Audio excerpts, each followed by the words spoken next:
bonjour. Bonjour, Quel est votre projet? Emmanuel Terminello, je suis le porteur du projet Jardin Longtemps. Donc bienvenue sur la commune de l'Entre-Deux. Nous, notre projet, c'est de créer des circuits courts entre producteurs et consommateurs sur la commune de l'Entre-Deux. On a réuni des artisans, un agriculteur, aussi un producteur de café, pour venir répondre à la besoin du territoire qui est de proposer une alimentation saine et écologique. Où il va y avoir une cabane dans les arbres, il va y avoir aussi un observatoire nature pour sensibiliser les personnes à la faune et à la flore. En lien aussi avec le parc national, on pourra sensibiliser au niveau des oiseaux de pétrel de Barrois. Donc aussi, il y a un aspect pédagogique sur la préservation de notre environnement, mais aussi préparer les futures générations. Donc en lien avec les écoles et les collèges, il y aura des marmailles qui pourront venir sur le site, voir comment ça fonctionne, un site sans pesticides ni engrais de synthèse chimique, comment on peut faire pousser des légumes en accompagnant la nature. D'accord. Toc, toc.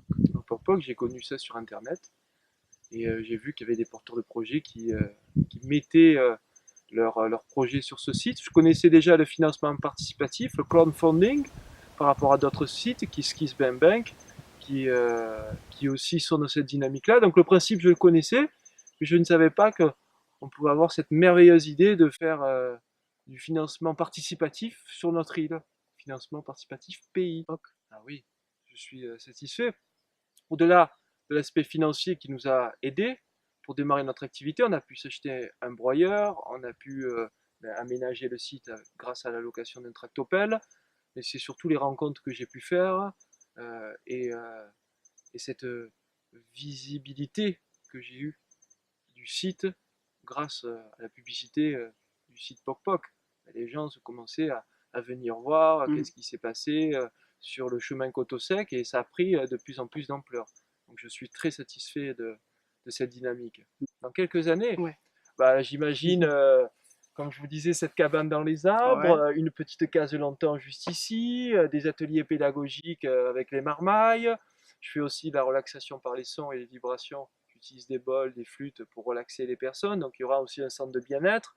Je l'imagine ici comme un centre de bien-être. Ça veut dire que vous pouvez venir ici acheter vos légumes sans chimique, sans intrants chimiques, des produits sains. Vous pourrez vous détendre, vous pouvez faire des ateliers sur le patrimoine longtemps. Donc je le vois dans les prochaines années comme une vision globale de ce que peut être un projet professionnel. Puisque maintenant, les projets professionnels, surtout dans le domaine agricole, on le voit, les aléas climatiques, c'est très difficile. Donc il faut toujours quelque chose qui nous permette de réinvestir dans le côté agricole. Donc Ouais. mettre en place des activités annexes nous permet d'être en synergie et de rendre notre projet pérenne. Donc je le vois économiquement viable, écologiquement vivable et socialement équitable.